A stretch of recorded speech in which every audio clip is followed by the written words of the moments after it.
Welcome, everyone, and good morning. I'm Sarah Rosen-Wortel, and I have the great privilege of leading the Urban Institute and welcoming you all here today. So before we get into the content here, let me just do a few notes of housekeeping. This is a hybrid event. We have guests with us here in the room and many of you online. We had a robust RSVP list. If you're joining us online, we have, first of all, closed caption is enabled, and you can submit questions or comments to the speakers by putting them in the Q&A box, and we will feed them to our moderators. For those of you who are here in the room, there is on your table a QR code. If you scan that, you get access to the same software that will submit questions as well.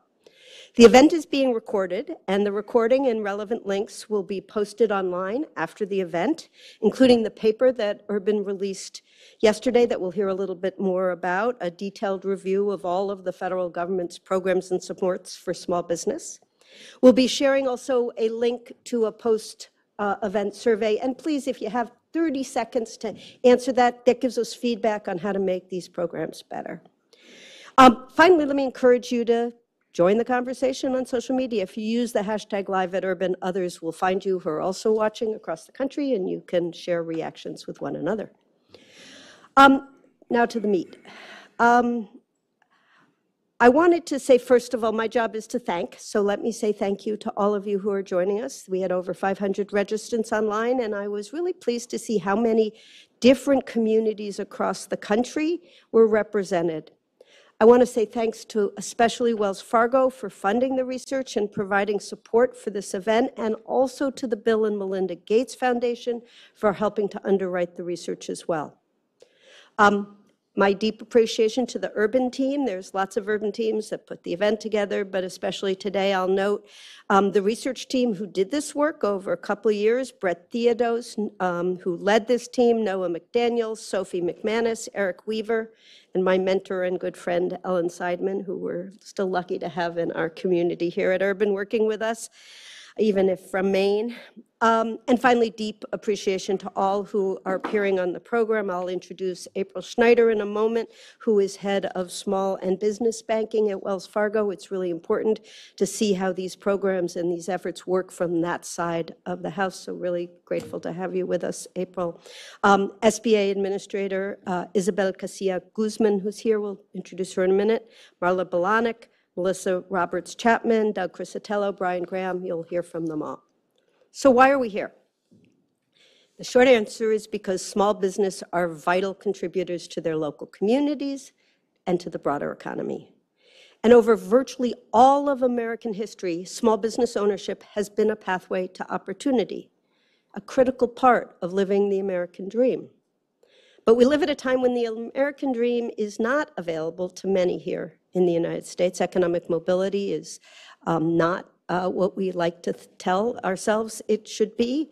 And so it's really critical that we do all that we can to ensure that small business and entrepreneurship pathways are available to all. So often, small business is how new Americans and other families build wealth, wealth that allows them to support their children and for their families to move up. But we know there are so many barriers on those pathways to wealth, and thus unequal access is an important driver of wealth inequality in America. So for all these reasons, the federal government has long provided critical support to small businesses in numerous ways since the passage of the Small Business Act now over 70 years ago. But since the pandemic, it's become increasingly apparent that we need to rethink that regime, and we're going to need new and innovative means to address the challenges facing small businesses. Small businesses are in the national spotlight, and the federal government continues to have a critical role in supporting them. So today, at this event today, I'm inviting all of you with us online and elsewhere, and the larger country to reimagine a little bit what the future of federal small business support should be like. What could it be, and how might we make progress to get towards that vision? And as I mentioned, we're releasing this major new review of all of the federal small business system programs. Urban researchers have spoken with over 150 experts and stakeholders from across the country and assembled data to pinpoint the needs of small business today. They've identified the challenges and the opportunities in key areas of access to capital, business development supports, federal procurement, and the tax and regulatory environment. We hope that this event and the companion report provides the opportunity to frame the issues at hand and create a holistic picture of how the federal government can adapt to address these challenges. So first, let me just give you the run. I'm going to pass it over to April Schneider, who I already mentioned, and April will speak, and then I'm going to have the pleasure of a fireside, imagine a roaring fire there on the snowy day, chat with Administrator Guzman, who we're really grateful to have with us. And with that, April, thank you for being here.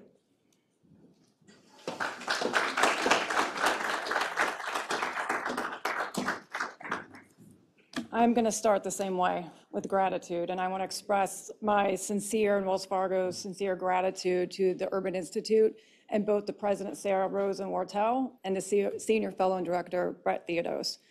It's an invaluable opportunity for us to work together, and thank you so much. And working with you, your guidance and collaboration through the years has been instrumental to our success. And Administrator Isabel Guzman, it's an honor to be here with you today. We all feel that, and appreciating you take the time out of your day to participate in the event and today's events. And your team's work around dedication to the backbone of the American economy through small businesses it's admirable and it's appreciated. So thank you for that as well. I'm April Schneider. I'm the head of small and business banking at Wells Fargo, where we serve over 3 million small business customers. We deeply value our long-standing and strong partnership with the Small Business Administration, and it's integral to our strategy to making sure that we provide credit and financing for small businesses of all sizes so that we could continue to support small businesses across the United States. And since around 2000, Wells Fargo has done just that. We've provided over 90,000 SBA 7A loans for a funding of approximately $25 billion. And throughout the pandemic, we provided over 282,000 PPP loans for funding of $14 billion. Supporting small businesses lies at the core of why Wells Fargo created the Open for Business Fund about 2.5 years ago. We also donated about $420 million to nonprofits serving small businesses. And grants from this fund have directly benefited over 235 CDFIs, supported over 150,000 small businesses, and either created or preserved 260,000 jobs in the small business sector. We also proudly collaborate with CDFIs. We know that they're vital to bridge that gap between smaller small businesses and also diverse small businesses, and provide access where sometimes we know traditional access to financing in the market may fall short. Recently, Wells Fargo also partnered with the Community Reinvestment Fund to introduce the Small Business Resource Navigator, which is an online portal to connect small businesses with connections to credit and financing options and other assistance through CDFIs nationwide. And since 2022, that launch of the Resource Navigator has done just that by connecting over 3,000 small businesses to CDFIs nationwide.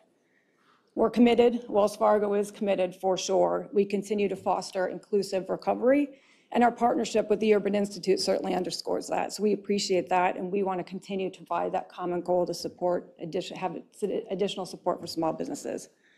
Late in 2021, Wells Fargo began working with the Urban Institute to support the development of the report that was mentioned that will highlight recommendations and opportunities to provide continued support for small businesses. It's been insightful, and I think they all said it's been a labor of love for sure, many years in the making, and we are thrilled to be here to join in the release of the findings that will be upcoming. And last, we certainly appreciate the commitment and the leadership of the Urban Institute doing that thoughtful work to be forward-looking, to think about how we can rethink the small business of the future and how we could best support entrepreneurs and small businesses throughout the United States, which is our common objective for all of us in the room. And we do know that reliable credit and consistent access to credit can make all the difference between small businesses that are going to thrive and the opposite, it could result in demise if we aren't there for them. We know that when we support our nation's small businesses, it helps local communities and it helps economies thrive. So our work cannot end, doesn't end with this report. It really, we could say it's just beginning for all of us. We're going to help identify lending gaps. We're going to create solutions and, importantly, have awareness for small businesses so they know that we are all there in terms of prosperity and adversity. So with that, thank you for giving me just a little time to share all the great things that Wells Fargo is doing and will continue to do to support America's small business along with everyone in the room. I'm honored to be here. I'm energized and excited to hear for the rest of the program, particularly Administrator Guzman. Thank you. Thank you.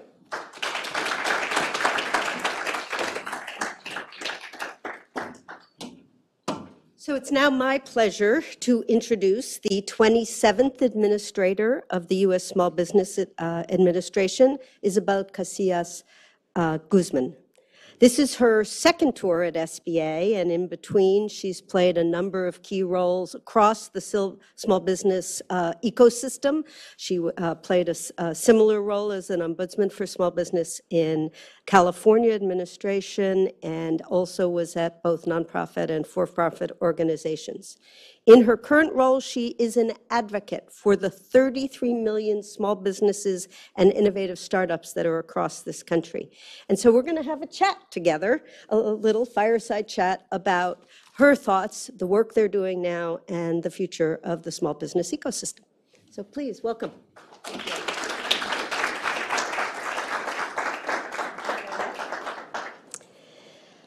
Thank you, and hello, everybody. It's great to be here. It's great to have you here. This was not your first time at SBA, and yet you walked into a rather different circumstance than you might have had when you were there last. In the midst of the pandemic, you were both having to deal with the larger change in the ecosystem and huge responsibilities for delivering new pandemic-era programs. Some of these efforts in volume and the way they were run were incredibly different than the core SBA programs in the past.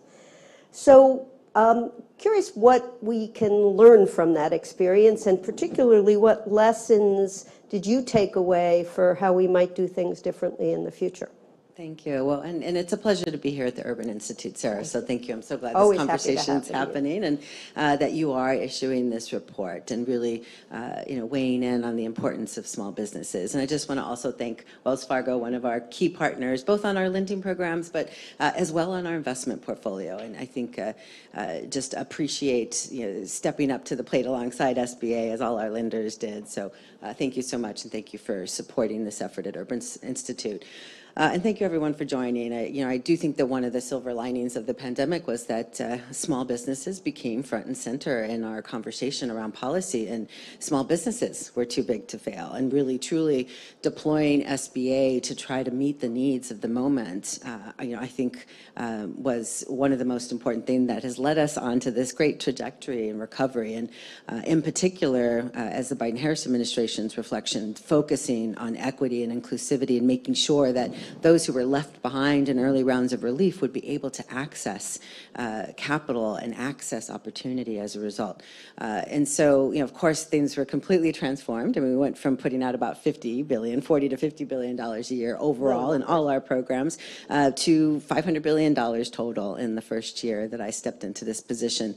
That scale was enormous. At one point, we were in the summer during COVID idle putting out $1 billion a day directly from the SBA, which, for the bankers in the room, obviously knowing that no one does that in a day.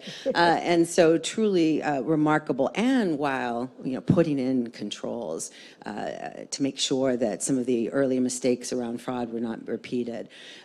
We know that the number one thing, though, is that saving our small businesses meant retaining a competitive base in the marketplace. And I think just going back to your earlier remarks, the SBA was started over 70 years ago, 71 this year, during the Eisenhower administration, really with the intent of ensuring that through entrepreneurship, this country could have competition and innovation, and that our industrial base in particular would be diverse, and that businesses need capital capital in order to do that.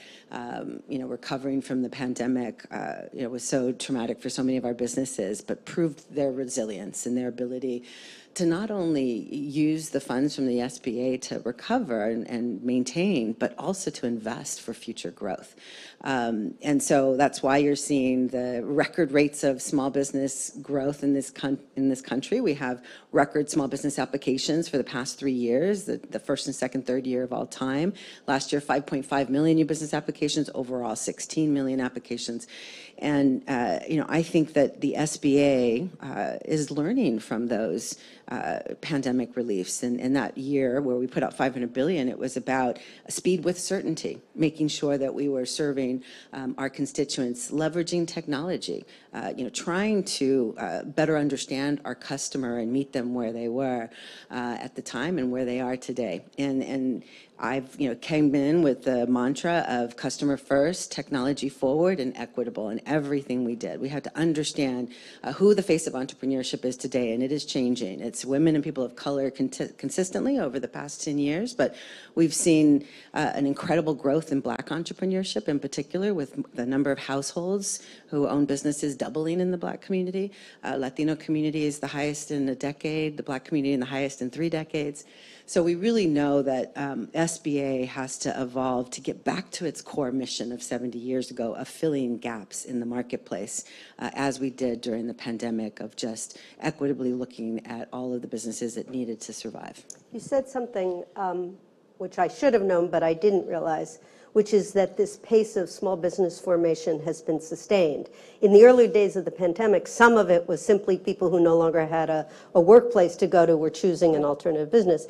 But if that spirit of entrepreneurship and the realization that this is, in some cases, a pathway to opportunity is being sustained even with this robust labor market, that's a very encouraging set of statistics.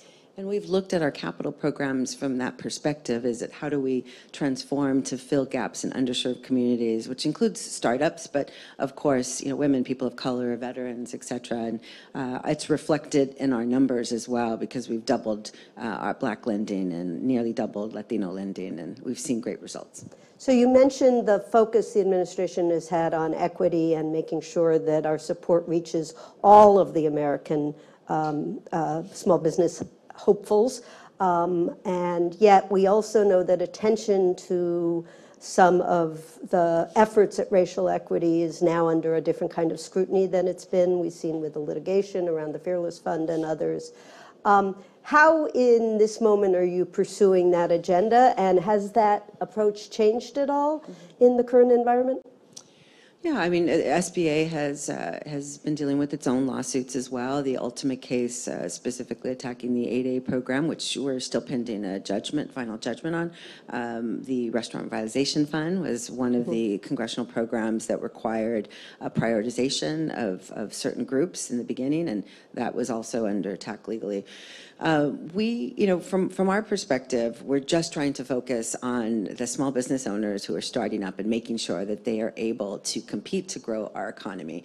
And our economy depends on our ability to ensure that all types of businesses succeed. The outcomes are not equal historically, where we see that there's inefficiencies in the marketplace. Women and people of color are not able to get the capital, affordable capital, that they need to be able to create the number of jobs or produce the output equivalent to their peers. And it was just with a small business manufacturer, food manufacturer from Illinois yesterday, who continuously got no's despite low risk in her portfolio, was even asked for her husband to co-sign a loan, which, we thought we were past that until, she finally was able to get an SBA-backed loan. And African-American female founder who really, faced obstacles. Well, that's inefficient for our economy. She's an incredible entrepreneur that could even compete globally. We need that right now in the world. We need our small businesses to go out and compete in Africa and Latin America against China and Russia, and ensure that we're winning contracts to build infrastructure or build economic progress. And so I really feel that we should stop reflecting too much on policies around equity that that really would hold us back from being able to support all Americans with great ideas, because that's really ultimately our charge. So we're not slowing down on ensuring that we have equitable access to our programs at the SBA. If anything, we're focused on not moving backwards and moving forwards into an economy where we know we need to support for sustainability into the future and global competitiveness. I really appreciate that. You know, one of the things this report tells us, which is probably not new to anyone here, is that access to capital still remains one of the biggest barriers that entrepreneurs face. It's what everyone wants to talk about. Some of that is the availability of capital, and some of that is the capital readiness of small businesses. And what we see is that some of these entrepreneurs turn to other sources of capital that we see online, and others, some may have good products, but many of cases they have opaque terms, they have higher costs for access. So as you think about how SBA can change to meet a market that is changing, providing safe and secure products that protect the taxpayers but also really open doors, talk a little bit about how your vision for what you need to do or your colleagues need to do to move into this new world. I came in with a focus on small dollar lending and early stage capital access within our programs. We've seen a decline in small dollar lending overall for the past 10 years, but in addition in SBA's program. That's oftentimes where underserved communities are getting their start, or startups need capital, or that's working capital loans. We wanted to make sure that we transformed our programs, focusing on simplicity and speed and certainty, leveraging technology, creating competition, meaning widening the distribution network of our lending base so that we could reach businesses where they are and everywhere that they are. And so we've focused in our regulatory reforms at the agency on ensuring we do that. First and foremost, a priority of the administration was focusing on our mission lenders and ensuring permanency in our programs so that they could have the certainty they needed to go out and get funding. We've seen a spike in our community advantage lending, which is our mission lenders, since the president took office, and now we've made them permanent by granting them community advantage small business licensing company status, which allows them to access our full portfolio and be permanent. And we know that as a result, we've signed up more CDFIs into our program. We're expanding. We have over 143, and that's continuing to grow. No longer would they have to be relegated to a different status. They are part of our program. The second thing, though, was about making reforms in our, and I'll add to that, and that meant also expanding and allowing me to use the small business licensing companies to expand our distribution base, lifting up a 40-year moratorium that existed despite strong performance within the 14 SBLCs that existed.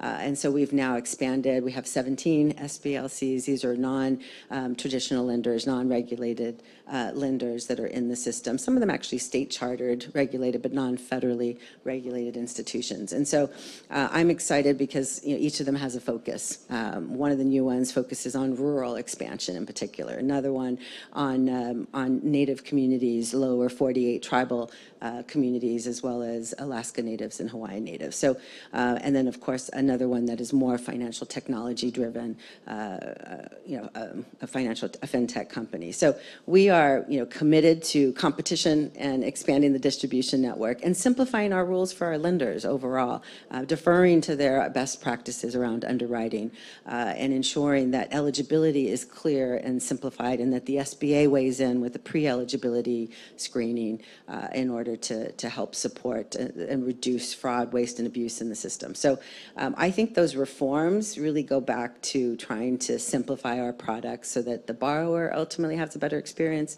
but our lending network, which we're expanding in the process. So I know that's quite a bit of information, but it is how we are driving small dollar loans. And we did see a spike right after those regulations were changed in our lending, on our startup capital, and our lending to underserved communities. And I've heard directly from various CEOs that are supportive of this effort and understand that we need to fill gaps and we need more small dollar loans. The early stage capital we could talk about that as well, but our reforms in SBIC go to the heart of trying to incentivize equity investments, not just debt. They go to the heart of trying to expand the check writers to look more like the entrepreneurs who are starting in businesses across the country, not just on the coasts, but also into inland states where we want to see more of our investment companies invest in small business growth as well as startups. Well, I'm glad you mentioned equity. So they're going to give me the hook in a minute. So I wanted to just ask about one last category, which is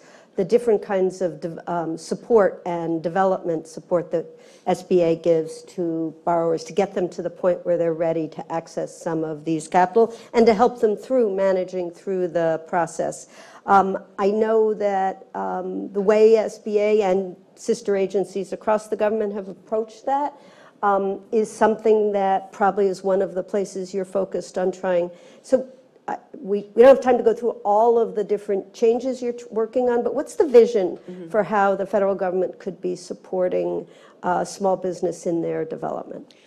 Well, in addition to capital, we want to make sure that our businesses are capital ready for that capital, of course, but that they're market ready. And we want to connect them to revenue growth opportunities. We want our portfolio to perform.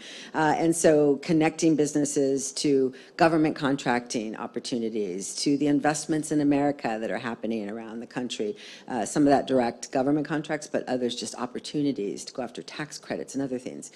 We want small businesses to expand in digital marketplaces. There's, over a $5 trillion opportunity globally. Let's get them on e-commerce. So we're trying to make sure that our network of now over 1,600 centers, thanks to the Community Navigator program and the American Rescue Plan, that now these centers can connect and build trust in communities and provide navigation, in essence, to SBA's resources across the board and our partners, lending partners and government contract partners. And so we view that network as needing constant evolution and scalability. I mean, I still, despite that large reach, we reach less than 500, or about 500,000 people a year, and we need to be able to reach more. 33 million small businesses in this country, constant births and deaths, these new business starts. We want to be more effective. And so leveraging technology, leveraging more partners, growing beyond just the networks that we have of the established centers, the small business centers, women's centers, et cetera, is really important. So I think what we've done in the Biden administration that's really needs to be continued is these new partnerships with trusted local organizations, whether that's the National Urban League partnership through the Community Navigator program, or just an agreement to get on the ground with Divine Nine, the National Panhellenic Organization of Black fraternities and sororities, to share information about SBA. I know from personal experience that navigating and opening all of these new efforts takes tons of hours of time, lots of making sure you're ready for the possible oversight questions, the risks that are asked always of federal government support. Are they equitable? Are they honest? Are they protected from fraud and abuse? So everything you mentioned in a quick, brief reference, I know, was many, many hours of work. It's clear that we are lucky to have someone who knows these programs and these systems so well, especially at this time, and really lucky to have you with us today. Thank you so much, Administrator. Thank you so much, Sarah. Thank you. Thank you, everyone. All right, perfect. So we're going to leave the stage and invite my colleague Brett Theodos, who is the lead author of this report, to share with us a little bit about what he found and bring some others up to us as well. And thank you, Brett, for your tireless work and hours on this project. Thank you.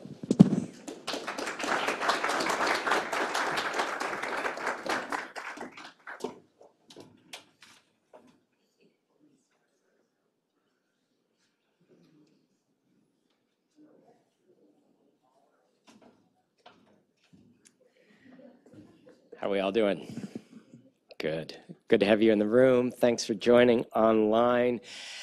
Today is about looking forward, but I want to start actually looking back, way back, and bring us up to our current moment. And we're definitely talking about the SBA today, but we're actually talking about the full suite of federal supports for small businesses.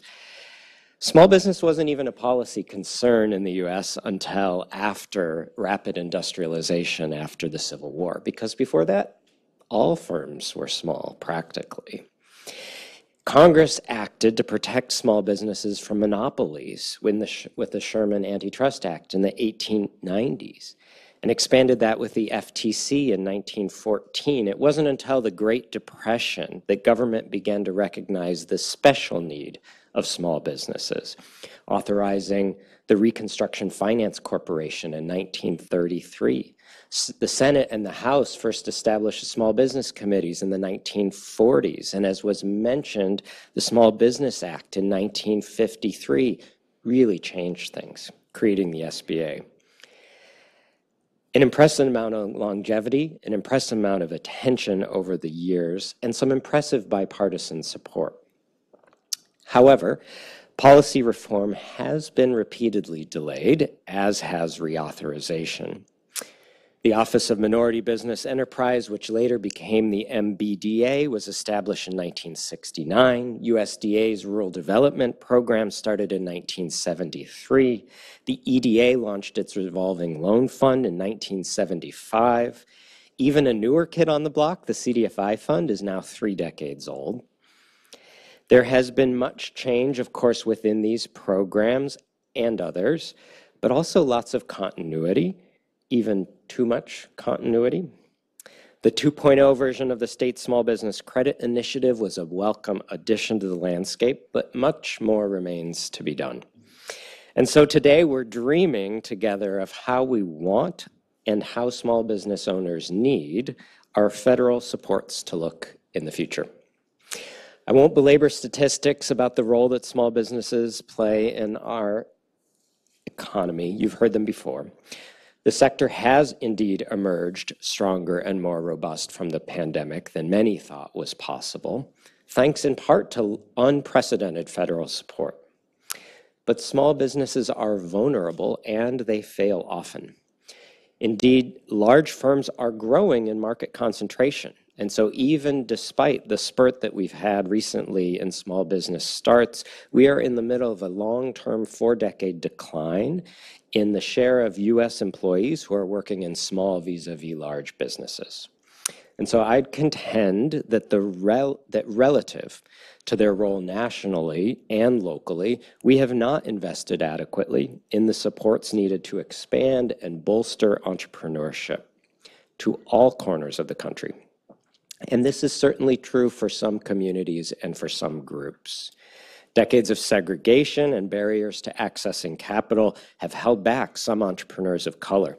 And there are acute and severe disparities in business ownership by race, ethnicity, especially for Native, Black, and for Latin owners. And disparities are also stark when we look at business ownership trends by gender. And time alone may not actually heal all wounds. The average age of business owners today is 55, and it's continuing to rise. And this is even more true in rural areas, which have had just a quarter of the growth of small businesses over the past 2 decades than metropolitan areas have. So we embarked on an extensive research project to answer some fundamental questions about federal support for small businesses. How well are current supports meeting the objectives of the Small Business Act?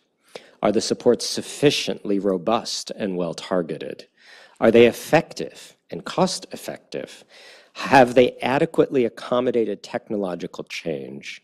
Is there sufficient awareness among them for owners? Are they well-coordinated or duplicative? We analyzed program and contextual data and interviewed owners and policymakers and technical assistance providers and lenders of all stripes, investors and philanthropists, advocates, and relevant associations. The interviews and data analysis led us to conclude that federal support for small business is not adequately meeting the aims of the Small Business Act. We identified significant gaps in the federal government's menu of supports and find that many of the existing supports are complex, difficult to navigate, and insufficiently subsidized. Today we're releasing a report summarizing our learning. It's 180 pages. I will now read it to you in full. Okay, I won't. I'll give you a thumbnail sketch and ask you to review it closely on your own time. And thanks again to the co-authors. To level set, the federal government uses 4 broad strategies: improving capital access, lowering cost of financing through loan guarantees and loans and tax incentives and grants, providing underwriting technical assistance to small business owners, encouraging federal agencies to buy goods and services from small businesses, and creating tax and regulatory environment that benefits small businesses. What did we learn? And what, based on that, do we recommend? Organized in 8 themes. 1, policymakers must balance the desire to limit government expenditures with the need for more risk-taking. Additional subsidies are needed, especially for the newest or smallest or most disadvantaged firms. While multiple programs have these business owners in mind, these programs are not large enough or not sufficiently targeted. Apart from one-time stimulus efforts, our federal loan programs have only small levels of subsidy relative to the needs of the sector. This stands in sharp contrast with federal support for affordable housing, for example. Of course, the terms and credit should facilitate both the success of the business and successful repayment of credit extended. Second, while larger small business capital access programs like 7A and 504, USDA, and others have facilitated the delivery of substantial amounts of affordable capital to small business owners over the years, there are areas for improvement, such as overcoming fragmentation, inefficiency, and dated processes. Better alignment across programs is a minimum standard. Efforts to improve programs should also prioritize widening access and enhancing flexibility and efficiency. Third, federal microfinance programs are widely used, but can be bolstered. Recommendations include revising grant allocations, removing grant usage restrictions, raising maximum loan sizes, and allowing and facilitating intermediaries to sell loans. Fourth, federal support has historically favored providing small businesses with debt products. The federal government's True Equity Support Programs, SBIR, STTR, prioritize technology firms.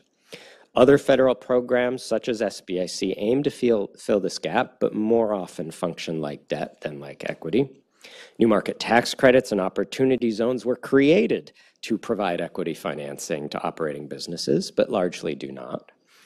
We highlight promising state and local models and offer considerations for establishing new programs.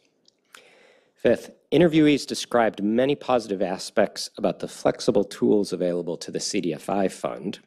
The challenges identified include unpredictable awards, lack of direct relationship between awards and performance, and barriers faced by community development venture capital funds. We recommend prioritizing support for small business lending at the fund. Sixth, the current small business advice system is highly complex, with multiple programs run by various agencies. This leads to difficulties for owners, especially those that are in remote areas or in need of specialized or more technical help. Interviewees shared that these programs can offer valuable services to businesses, especially where the objectives are clear, such as with procurement. However, we also heard many challenges and criticisms related to accessibility, awareness, and coordination with lenders and other service providers. Technology offers opportunities for improvement, including online channels. Coordination and integration with successful models is essential, as is aligning incentives. Our recommendations ask policymakers to reimagine the function of local small business centers as hubs for outreach to businesses and to consolidate existing services within a national virtual resource center, allowing owners to have more choice in deciding what services to access, how, and from whom. 7, we need to expand protections for small business owners, especially regarding financing terms and conditions. Key actions include requiring transparency and price disclosure, addressing prepayment penalties and hidden fees, ensuring fair debt collection, and prohibiting abusive collections practices. And last, the federal government wields significant purchasing power. However, there was a decline in small business engagement in federal contracting in FY22, and as we've heard, the legal climate for race-conscious programs is shifting. Recommendations to improve participation among small businesses include enforcing prompt payment requirements, streamlining processes, raising thresholds for special treatment for small business, incorporating small business goals into agency performance plans, expanding training, and improving the 8A program. To conclude, a robust set of federal supports and actions is needed to help grow small businesses in the U.S. Disparities to access and opportunity are stark. As we design new tools, it's important to know that there is much we do not know about how to support small businesses. We lack good insights into optimal design and delivery of business development supports. We don't even know how much small business lending there is, nor to which types of businesses. And we don't have adequate insights into the performance of many, even most federal programs. Okay, that was a lot because it is a lot. So here's some more. What I wanted to do, rather than a conventional panel, is to bring forward some themes, some blue sky thinking from some leading thinkers and doers in our field and space. So we're going to hear from four, and we'll have time for a bit of Q&A at the end. So if you're online, put in your questions, and if you're in person, we'll try to take a few. So Brian, I want to invite you up first. A partner with Claros Group, has had several stints in finance, and he's going to give us his vision and reflections on the role of the federal government in small business.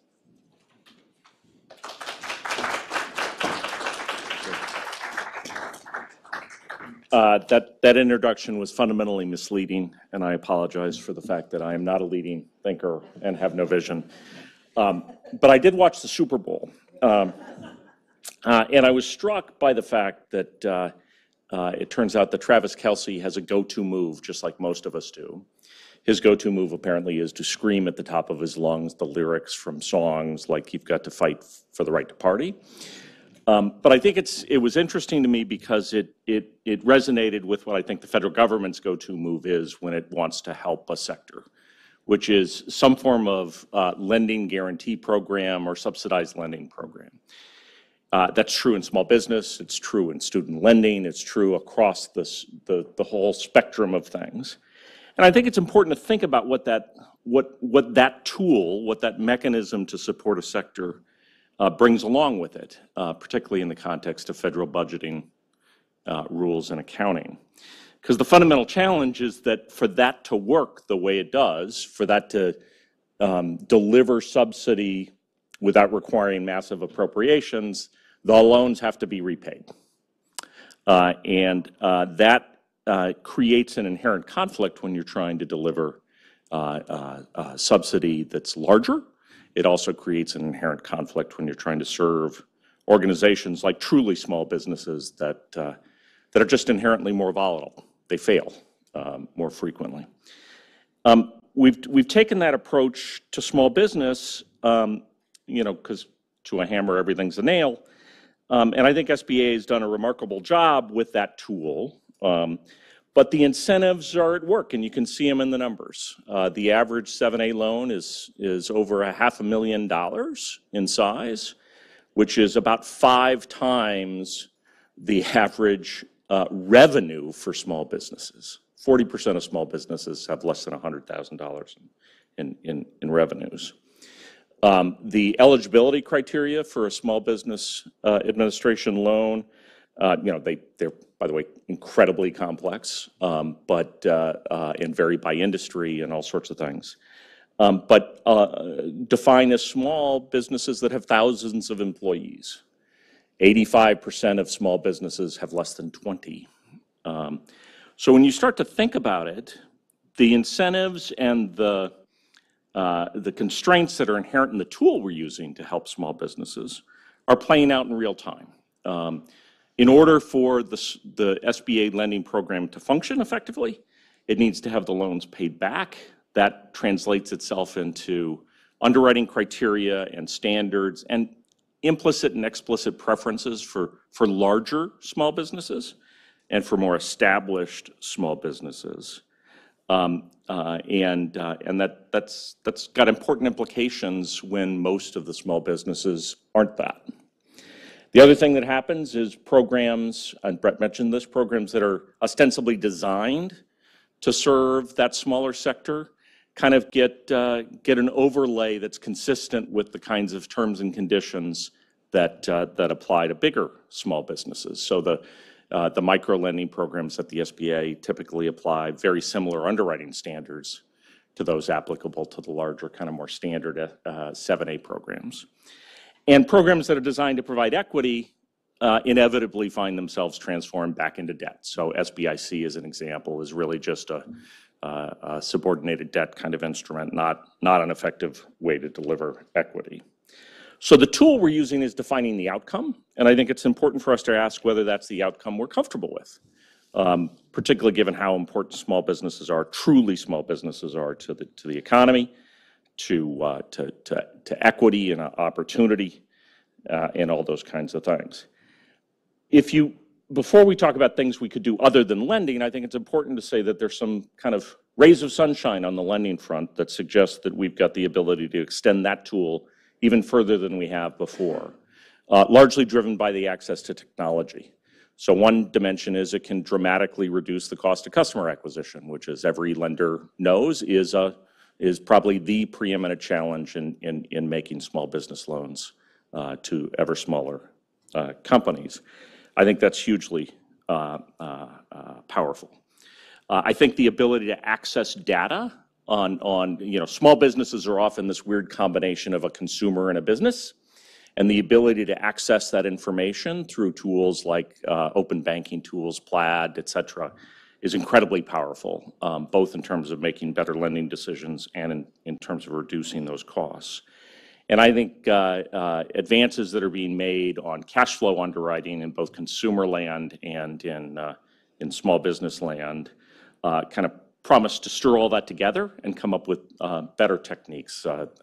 My friends at FinRegLab have done a lot of great work on that front. So there's really positive things to look forward to on the lending side. We've got to make sure they get deployed to and through the SBA and CDFIs and others. But the fundamental question is, given the tool we're using and the constraints it has, are we using the right set of tools? And when you think about the kinds of small businesses that I think need the most help, the tools we have really don't effectively reach them. And I, for one, would love to see a greater focus on grants, a greater focus on equity investments, and while maintaining the lending programs. The one word of warning I'd offer is that trying to extend effective equity and grants through loans can be catastrophically damaging. We've seen that in the student loan space, where we've saddled just millions of students, former students, with unsustainable debt loads that we're trying to give them in a good and positive outcome, but we put them behind the 8 ball. I'd much rather see us be thoughtful about this and use a loan tool when it's appropriate and use an equity or grant tool when it's appropriate. And I'd love to see more of the latter. Thanks, Brett.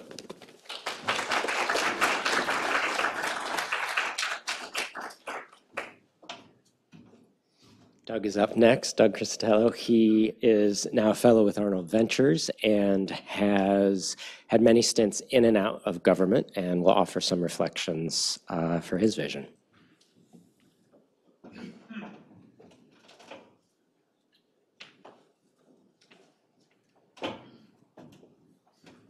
Great, thanks, Brett, and good morning, everyone. Great program so far. I hope you'll still feel that way when I'm done with my remarks, because I'm going to get down in the weeds a bit. So my wife and I just returned from a trip out of town, and on the return flight, I was jotting down some notes for this event. My wife looks over, and she was in the seat next to me, obviously, and she saw the title of my presentation, which was Incentivizing Additionality in a Zero-Based Subsidy Rate Environment. So I got a very sarcastic good luck with that. So I did change the title of my presentation here, although my remarks remain largely the same. So my presentation is how SBA can do more with nothing. And I'll suggest two ways that it can do that. One, by optimizing the use of its limited subsidy appropriations. And as most of you know, they're extremely limited, 0 to be precise. And secondly, by potentially revising the way SBA assesses fees and assigns guarantee shares to its lenders.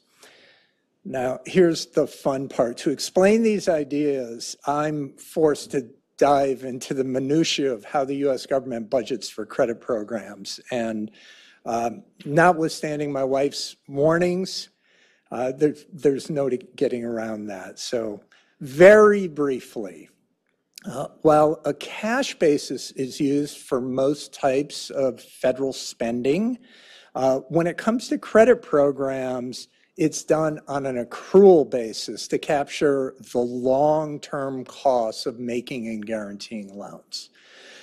Accrual means we're accumulating upfront all of the cash flows, things like fees collected on the loans and payments that are made to cover defaults, expected to occur over the life of loans originated for a particular program in a given year. Now, if expected cash flows are sufficient to make a program self-sufficient, the expected inflows on a net present value basis are greater than the expected outflows. Then you have a zero subsidy, a costless program in that instance. Either a zero subsidy or it can even, subsidy rates can even be negative, and they're often sort of looked at as money makers for the government. There's lots of issues around that. I won't get into that. And the flip of that is that programs that put more money out than they bring in are positive subsidy rate programs. So I'm going to throw those terms around a bit. I wanted to define them.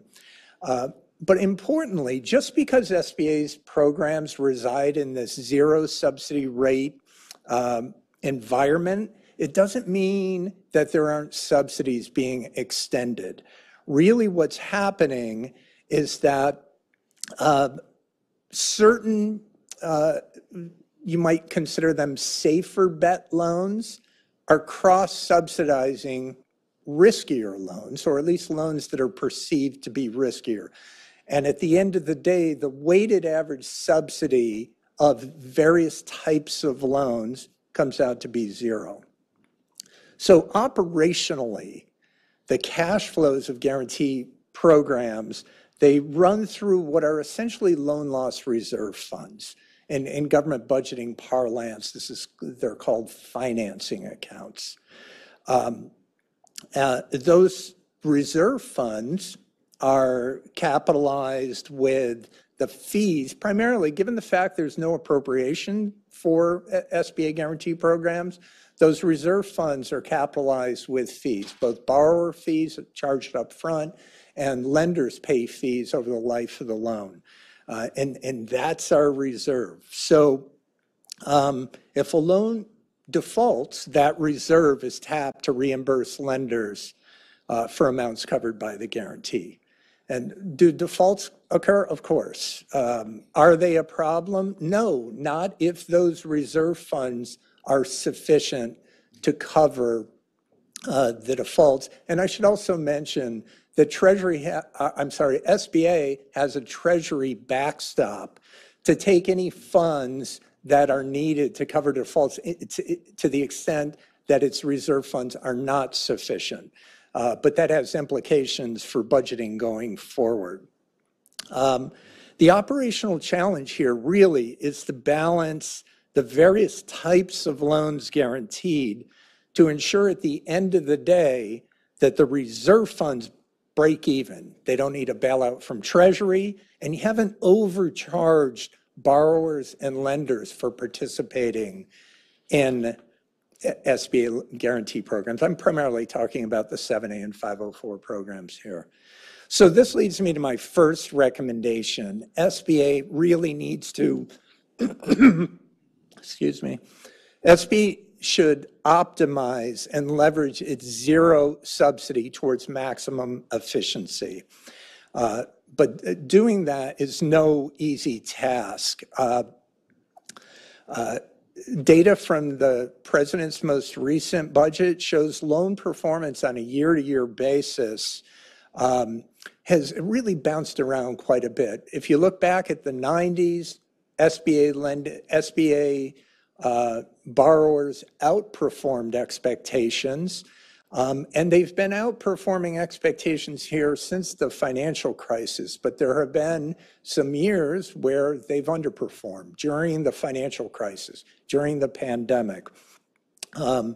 But the amount of money that's potentially left on the table here is very significant.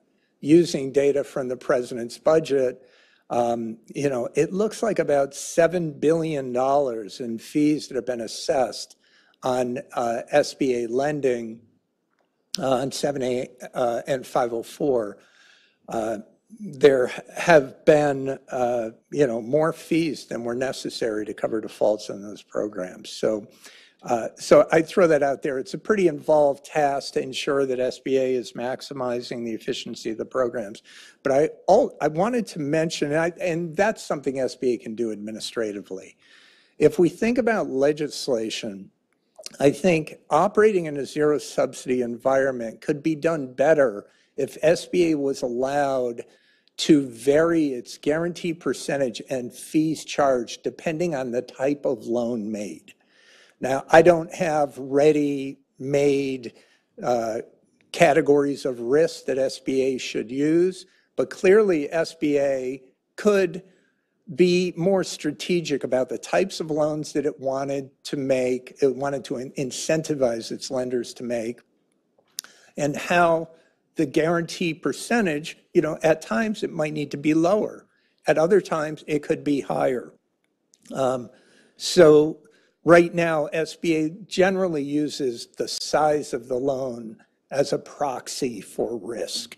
But again, I think it could be much more strategic there. And so as SBA and its lending partners continue to evolve and modernize loan-making approaches, there's a real need to keep these, potentially innovative budgetary approaches in mind. In the past, SBA and other agencies have been focused to manage for results and do more with less. But as I alluded to at the beginning, SBA really needs to be lending for results and potentially doing more with nothing. So, thank you.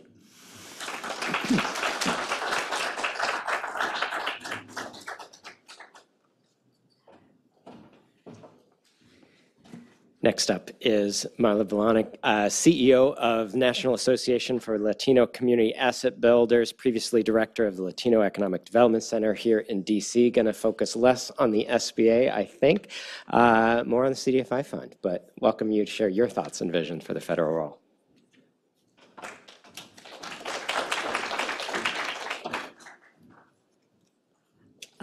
Well, first I want to say that when I was asked to do this, I understood that it was going to be a TED Talk, like moving all over the stage. So I am so happy that I can be firmly anchored here in front of you all today. As we didn't have teleprompters, I was sort of thinking in my mind how this is going to work, and it's really played out beautifully. So I'm so happy about that. But first wanted to thank Sarah and Brett and everyone at Urban for having me here today. Just to give you a quick synopsis of sort of why I'm here and why I would have an opinion about this. I just turned 50 on Friday, and so I have spent, thank you. So I've spent exactly half of my life working in community development finance and small business lending, both internationally and in the US, with a focus on the Latino community. I currently run NALCAB, which is the National Association for Latino Community Asset Builders. It's a mouthful. We are a CDFI intermediary lending to CDFIs, among other services that we provide. We also have an initiative called the National Alliance of Latino CDFI Executives, which convenes the largest group of Latino CDFIs in the U.S. Lastly, and perhaps most notably, I am the only Latino person to chair the Community Development Advisory Board for the CDFI Fund, and only the second female in its 29-year history of that board. So the focus of my talk today is going to be federal support for CDFIs that fund small businesses, so it's a bit of a step removed. As I said before, I had spent my career prior to NALCAB serving small businesses with financial services, and now my customers are CDFIs and community lenders, and so that's the point of view that I'm going to be taking with my talk. So while CDFIs engaged in several areas of economic development, a federal communities survey in 2021 found that 61% of their respondent CDFIs engaged in small business lending. So it's a big segment of that CDFI industry. So following unprecedented visibility and funding for CDFIs during COVID, I think now is a time that we can step back and rethink how federal resources can most effectively plug into supporting CDFIs and in turn the small businesses they serve.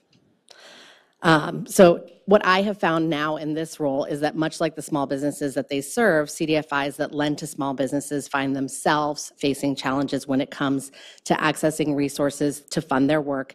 And unfortunately, CDFIs and aspiring CDFIs led by ethnic and racial minority leaders find ourselves challenged in securing federal funding to support our small business facing work. Just a couple of data points. There are over 1,000 CDFIs in the U.S., but less than 100 Latino-led CDFI loan funds. We heard Administrator Guzman mention that Latinos have had unprecedented business growth, so there's clearly a disconnect between the number of CDFIs that are reflective of Latino small businesses, and that plays out in other groups in our field and in our customer base. Also, a study by the Hope Policy Institute found that over a 14-year period, white-led CDFIs had a median asset size that was 2 to 3 times greater than the asset size of their minority-led counterparts. In terms of barriers, there are several barriers to entry and execution that CDFIs and aspiring CDFIs face. Applying for CDFI certification to the U.S. Treasury requires the support of a consultant. I'm sure there are a few exceptions to this, but I, in my experience being someone who ran a community-based CDFI and what I see, within our 200 members, I have yet to see a successful certification go through without the support of a consultant. These consultants usually charge about $25,000 at a minimum for their services per attempt, and many organizations, including NALCAB, do not get certified on their first attempt. Applying for CDFI fund technical assistance and financial assistance grants also require consultant support to a similar tune. The costs add up, and many lower resourced organizations cannot play this game. And as Brett mentioned, awards are not certain or predictable. NALCAB supports organizations by subsidizing this consultant fee for both certification and TA and FA applications. This is a short-sighted solution that works within a framework that is fundamentally flawed. It's very much like the college application process. You can apply, but you'll be at a disadvantage if you don't have an SAT tutor, if you don't have a college consultant giving you the tips and tricks to make it through. Certification not only unlocks Treasury funding, but also funding from private and corporate sources that look for the CDFI seal of approval. Before I get into my solutions, I did want to just give a shout out to Marcia Seigel, who is the current CDFI Fund Director, for being such an open and collaborative leader. On December 7th of last year, the CDFI Fund's new application was released. And I can say, because I had a front row seat to the process, that the fund incorporated guidance from the industry, as well as specific feedback from the Community Development Advisory Board into this new iteration. It is so important to have direct lines of communication into key agencies, and CDFI Fund and SBA in particular have done a great job of engaging community leaders in seeking input and feedback on programming. The fund, however, is grossly understaffed when it comes to having trained staff that can field questions from CDFIs and aspiring CDFIs around certification. and with applications. If we're talking about a dream scenario, I would recommend increased funding for building up frontline staff or even creating a call center of sorts that could field questions that come in on a daily basis about eligibility, application criteria, reporting, and compliance. Due to the barriers to entry that I discussed earlier, so many of the fund's programs are undersubscribed by minority-led community lenders. For example, within our membership of over 200 organizations, only 3 organizations participate in the New Markets Tax Credit Program, which could be serving community small businesses by creating new and inviting retail spaces. A solution to this issue would be to either fund additional personnel within the CDFI fund that could provide organizations with technical assistance and training around eligibility, application, compliance, and reporting. Alternatively, the fund could provide resources to nonprofit intermediaries that do this work. In fact, groups like NALCAB, Opportunity Finance Network, and others are already doing this work on our own dime, involving the fund under either approach would also provide feedback loops into the fund's program designers with regard to specific needs of small businesses or issues with programming or application processes.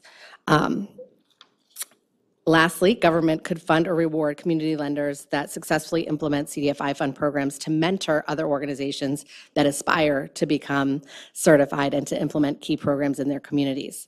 The federal government has a proven track record in doing this via the Mentor Protege program that USAID uses, for example, where large government contractors receive bonus points on applications if they agree to bring on and mentor smaller firms. This same model could be applied to larger, more established CDFIs, taking smaller, under-resourced CDFIs under their wing. A couple of notes really quickly on SBA. My time is kind of coming to a close. Let me just see how I can cut this down real quick. Well, I'll say, like CDFI Fund, SBA has been very intentional in creating lines of communication within industry leadership and their program staff, and it's paid off for community small businesses. A couple of notes. SBA microloan program has been capped at $50,000. Since 1999, when I started working in this field at a community-based CDFI, and I know that it's been that even prior, given inflation and the cost of doing business, I really would implore the SBA to consider raising that microloan number.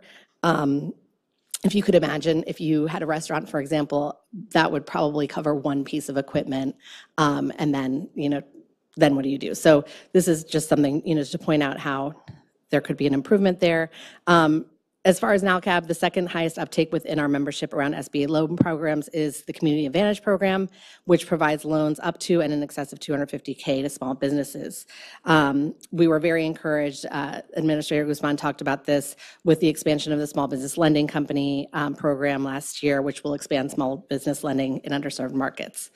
Let me see where else I can wrap up. Similarly to the CDFI fund, our members are less subscribed with regard to SBA 504 and 7A, which really provide that support for commercial real estate purchase and fixed asset purchase. And so again, sort of as the dollar amounts get higher and the complexity of the programs gets more complex, the subscription from minority-led lenders tends to similarly decrease. So I will skip over to my final points. I had my things cut up like cards so I could do my TED Talk, but again, thankfully, we didn't have to go there. In closing, there are several themes to my moonshot ideas that cut across all agencies that serve small business lending CDFIs. Greater support is needed around eligibility for an application to key small business lending programs to level the playing field for under-resourced minority-led CDFIs that are doing good work in communities but do not have the internal capacity to navigate applications.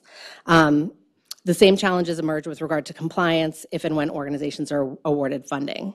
This support to CDFIs could be provided directly by agencies through funding to intermediaries or through funding to successful CDFIs in a mentor-protege arrangement. I had a whole section about interagency coordination, but just know that I think that's very important and needs to happen more and more and more. And then lastly, I'll just close with a little PSA that wasn't exactly part of my comments, but to Administrator Guzman's point, I would just ask that all agencies that are supporting small businesses and small business lending in this political climate of anti-affirmative action, not back down from calling out the unique and specific challenges faced by women and minority-owned small businesses, nor should we back down from creating and implementing programs that explicitly serve women and minority-owned small businesses. Thank you very much.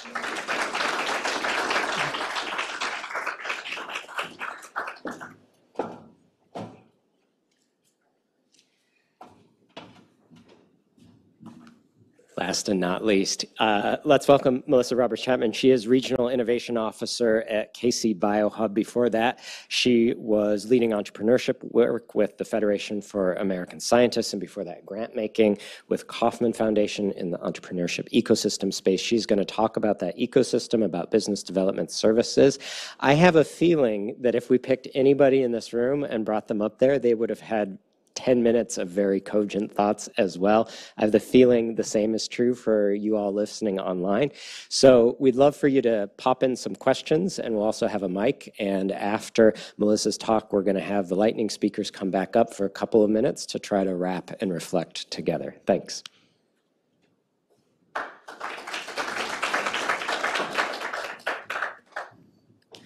Well, hello, everyone. I likewise want to start with thanks to the administrator and her team for being here and listening to these new ideas. Thanks to Sarah, Brett, and the Urban team for having me all the way from Kansas City, yet again, Super Bowl champions. My name is Melissa Roberts-Chapman. I serve right now as the Regional Innovation Officer for Kansas City's BioHub, which is one of 31 EDA Tech Hub designees. But my career has been at the nexus of entrepreneurship and public policy for many years, including as being an entrepreneur myself, navigating the public policy system and systems like the SBAs. I've worked for organizations like the Federation of American Scientists and the Kauffman Foundation. And I'm here to step firmly on the third rail of small business policy and to convince you that the SBA-funded system of technical assistance, the Small Business Development Center system, needs to change dramatically. We need to stop thinking of it as a standalone system and start thinking of it as integrated with the rich entrepreneur support communities that exist across the country today. And to that end, I want to tell you a story about an entrepreneur that I met a few years ago on a trip to Northwest Kansas. And to protect the innocent, we're going to call him Byron. Byron was from Bird City, a town in Northwest Kansas with a population of about 400 people. And he ran a family farm with his dad and his uncles. And what a family farm means in Northwest Kansas is 800 acres of winter wheat and milo and 50 head of cattle. And so Byron saw a business opportunity, even in small little Bird City. A steakhouse in town had recently gone viral and made a list of the best steakhouses in America, outranking even Peter Luger's.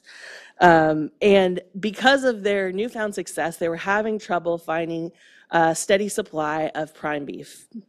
Byron knew that there was no small meat processor in Western Cheyenne County. And for those of you who maybe don't want to spend much time thinking about what a small meat processor does, let's just call it a steak factory.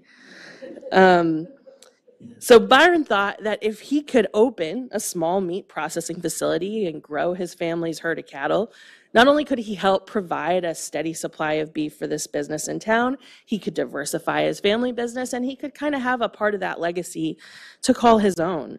And so Byron knew that meat processing was highly regulated, but he didn't quite know by whom or how, and he wanted help in securing a loan to start this business alongside his savings. And so Byron woke up at 5 a.m. one day, he loaded up his truck, and he made the 3-hour drive to the SBDC office that he found online. When he got there, the door was closed, the lights were off, and it was locked.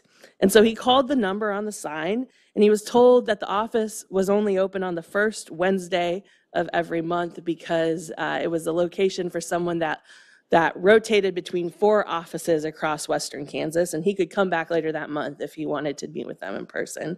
So frustrated, Byron drove home, and in some stories that might have been the end of that business idea.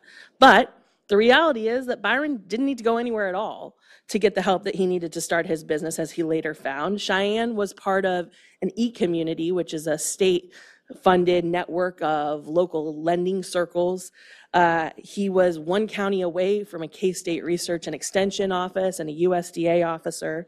And heck, if he wanted to drive 3 hours to start a business, he probably would have been better served by driving the 3 hours to Hays, Kansas, and visiting Fort Hays State University, which has a variety of entrepreneurship planning and resources. So why hadn't he found that information on the website after calling the SBDC or after driving 3 hours to visit a physical location? Well, perhaps it's because the geographic reach that has historically been the pride of the SBDC network isn't what's needed to provide high-quality entrepreneurship support today.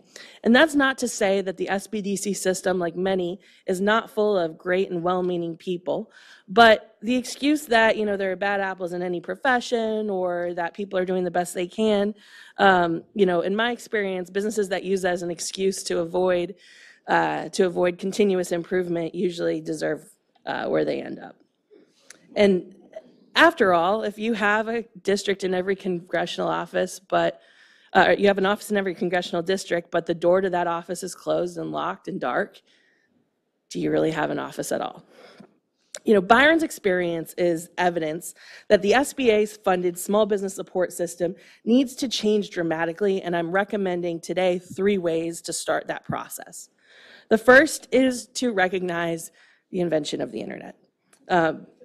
The SBA today funds duplicative capacity across the country to help small businesses navigate both extremely simple, high-demand needs, like creating a business plan, and extremely complex but low-demand programs, like navigating specifics of a federal procurement system.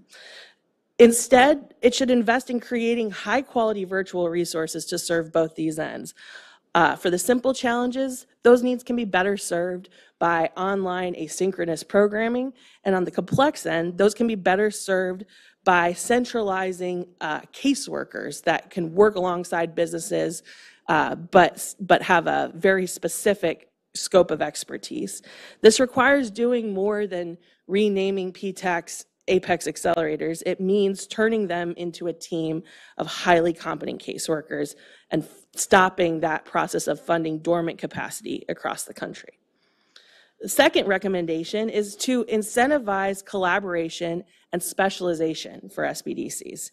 Today, SBDCs are funded and held accountable based on the number of clients that they serve every year.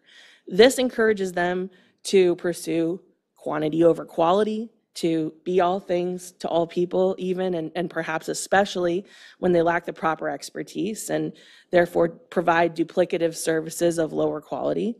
And third, they disincentivize collaboration and engagement, creating a fiefdom effect.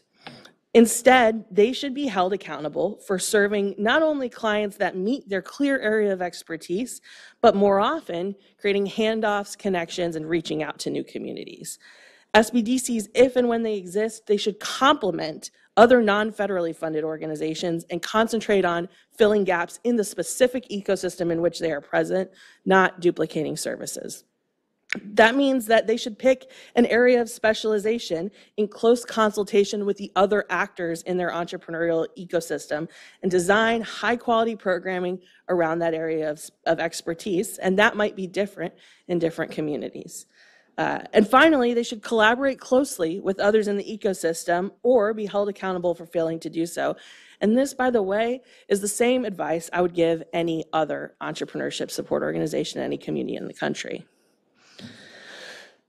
And then finally, when an independent SBDC or WBC office is needed, we should think potentially about, or when they're not needed, we should think potentially about extending that broader universe of stable funding to entrepreneurship support organizations, and this will require congressional action to change. Together, the SBDCs, the Women's Business Centers, the Community Navigator programs, and SCORE represent more than $200 million annually. And that funding goes to organizations that have little incentive to change and adapt in the current system. And in addition, they leverage follow-on state and local funding. This funding is relatively stable, and it provides these organizations with the certainty of multi-year operating support, which is a massive luxury in the entrepreneurship support world. Instead, this system should be rebid to a larger audience of eligible host organizations and consortia, and congressional action should be taken to make that possible. Many communities in which SBDCs are active are well served by other ESOs that struggle to maintain stable funding. So the idea that the federal government should devote $200 million a year to maintaining duplicative services and mixed quality supports instead of shoring up those community supported ESOs is short-sighted at best. And instead, it should empower the community-based ESOs that often provide more culturally responsive supports, multilingual supports, and those are competencies that the Urban Report rightly calls out as consistent failures of the SBDC system. This is critically important given the fact that immigrants are more likely to be entrepreneurial than native-born residents of any country, including the U.S. And so they're critical to our communities that they're served well. So when I was at the Kauffman Foundation, in conclusion, I led the Heartland strategy, which was focused on building collaborative, inclusive, and vibrant entrepreneurial ecosystems across the middle of the country. And that meant that my team had an interest in building our capacity to support entrepreneurship in rural areas, as well as in the urban cores of cities like St. Louis, Omaha, Des Moines, and Kansas City. And even in our hometown, we estimated that only 20% of local entrepreneurs had ever interacted with any kind of entrepreneurship support organization. How could this be in a city served not just by one, but by two different state SBCs and a women's business center? Well, it follows in conclusion that proximity is not the problem, and today that idea is presenting a distraction. Entrepreneurs can be well served without an SBDC anywhere near their community, and they can be unserved even when 3 offices are a bus ride away. So it's time to modernize small business supports by revolutionizing the SBDC system, making sure that every entrepreneur has access to high quality advice uncoupled from physical location.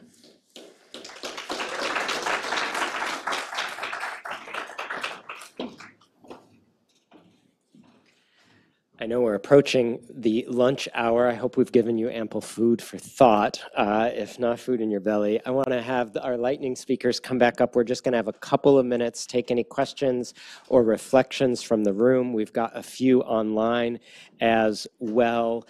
And as much as we were able to pack into this event, I promise there's even more good stuff in the report.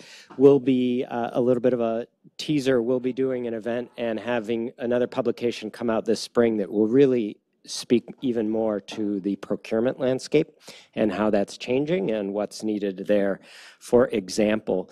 But since you all came in person, I want to give you the first bite at the apple if somebody wants to offer up a question or a comment. Otherwise, I'll start reading from what we've got here.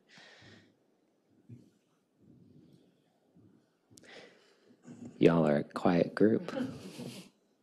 Okay. Feel free to jump back in. So we had to write as many chapters as we did, and we had to produce something as long as we did, even though we didn't want to, because nobody likes long things anymore. I mean, the pages of technical assistance programs, we heard a lot about SBDCs, but there's a couple dozen different programs that are engaging. There's as many agencies we didn't talk about today as we did, and many different forms of support. And yet we've also heard a pretty clarion call that there are gaps and missed opportunities. So I just welcome you all to try to tie together and cross-talk the different themes on how we've ended up in an environment where we have at the same time so much and so little. And we have had innovation and we have had opportunity and growth. And yet I also perceive that we haven't adequately made the case for change or for resources collectively in this system. So let's just start. We'll work our way down. Any reflections or themes you want to draw out? So, Brian.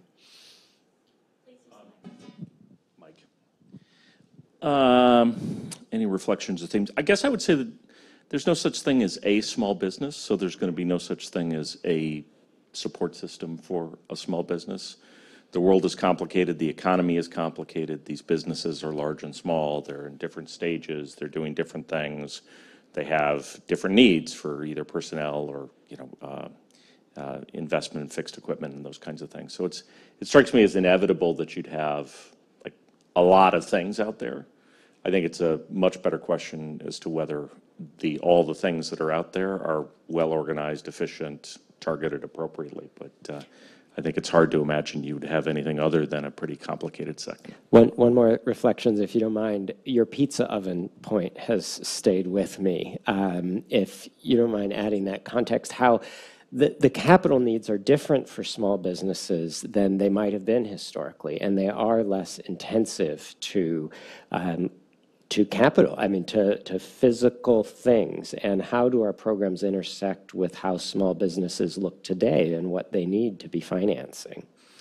Yeah, when you're talking about a loan kind of product solution, fixed investment in a pizza oven, in a truck, in whatever, is actually really helpful because you've got collateral that you can use to secure the loan, and it makes it easier for a small business that wouldn't on a standalone basis be able to qualify for a loan.